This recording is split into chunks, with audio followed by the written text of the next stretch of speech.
ڕژان و بڵاوبوونەوەی مادەیەکی گوماناوی لە نزیک قەزای دوکان مەترسی لەسەر ژیانی نزیکەی 2 ملیۆن هاوڵاتی سنووری سلێمانی دروست کردووە. ئەو مادەیە دەوترێت کە نەفتایە یا تێزاب تا ئێستا پێکاتەکەی یەکلایی نەکراوەتەوە. بە شێوەیەکی بەربڵاو لەو دۆڵەدا بە درێژایی 500 مەتر جۆگەلەی بەستووە و لەگەڵ یەکەم بارانبارین تێکەڵ بە ئاوی دوکان دەبێتەوە.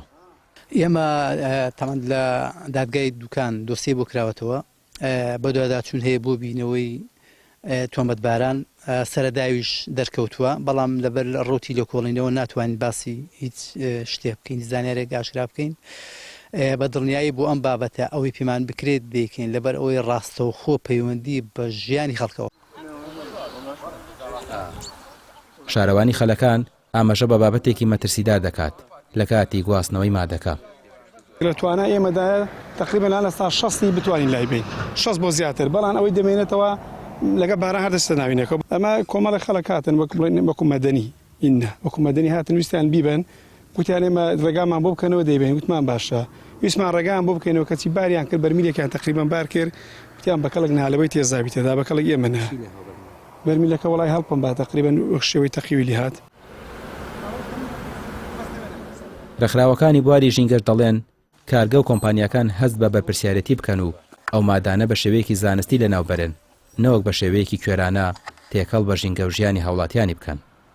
ناکرێ کۆمەڵی خەڵکی بازرگان یاخود کارگە و کۆمپانیەکان بۆ ئەوەی کەمترین پارە سەرف بکەن ئەم کارە ساتانە دروستکەن.